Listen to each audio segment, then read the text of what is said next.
Acid is one of the most important core resources in one's human, and no matter how you play the game, you will always need a large amount of it as you progress.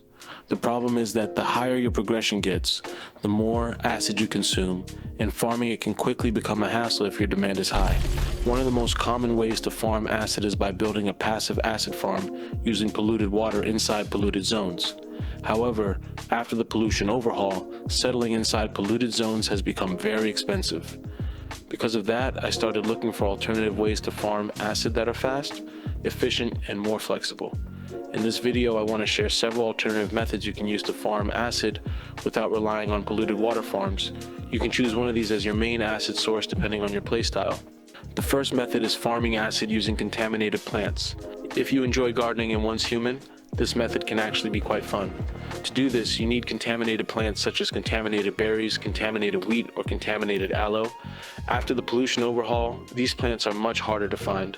Personally, I find it difficult to consistently locate contaminated plants, but according to several players, they can still be found in the new polluted zones.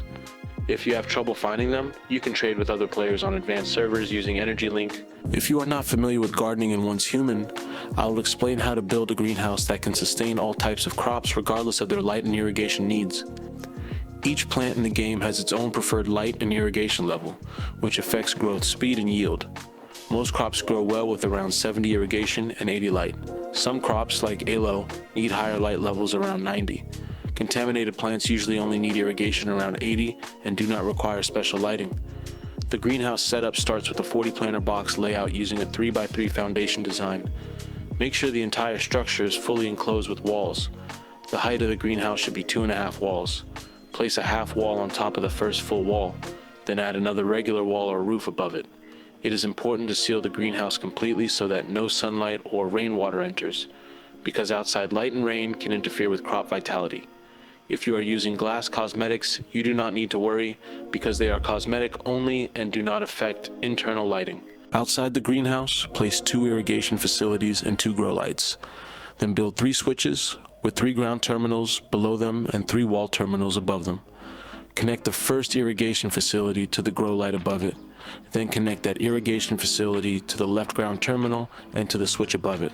Connect the second grow light to the middle wall terminal and then to the switch below it. Connect the second irrigation facility to the right ground terminal and then to the switch above it. Connect your power source to the left wall terminal and then to the switch below it.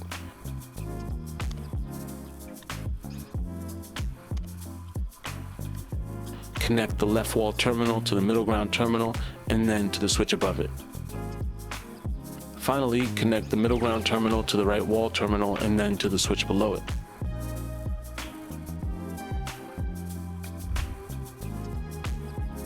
Set the first irrigation facility level to 70 and the grow light above it to 80. Then set the second irrigation facility to 80 and grow light above it to 90. Place both irrigation facilities inside the center of the greenhouse with the grow lights positioned above them. Add a clue log near the switches and label them clearly because this setup allows you to control different irrigation and light combinations. When the left switch is turned on, the greenhouse will provide 70 irrigation and 80 light, which is suitable for most crops. When the middle switch is turned on, it provides 90 light only, which is used for aloe. When the right switch is turned on, it provides 80 irrigation only, which is used for contaminated plants. For most crops, you only need the left switch. For aloe, turn off the left switch and turn on both the middle and right switches. For contaminated plants, only turn on the right switch. Once the contaminated plants are harvested, you can convert them into acid at the synthetic bench. 3 contaminated berries or 3 contaminated wheat can be converted into 1 bottle of acid, and 2 contaminated aloe can be converted into 1 bottle of acid. Each conversion takes 10 minutes. If you check the seed properties, you may see that contaminated seeds claim to take 12 hours to grow, but this is not entirely accurate. With a level 5 grow shroom, I was able to grow contaminated berries and wheat in around 6 to 12 hours depending on grow shroom activity. Contaminated aloe, however, took almost 24 hours to fully grow. Because of this, I highly recommend using contaminated berries or wheat instead of aloe for acid farming. The second method to farm acid is by using special tech. There are currently 2 special tech options that allow acid production. The first and most commonly used one is the Art Stardust Decay, which allows you to convert stardust source into acid using an electric furnace. The second option is Sulfur Chemist, which converts sulfur into acid using Energy Link. These methods work well if you have excess resources and prefer a more crafting-focused approach. The third method is the old school way, which is farming acid directly from deviants. While planting contaminated crops is something I personally enjoy, I believe farming deviants provides the highest acid yield overall.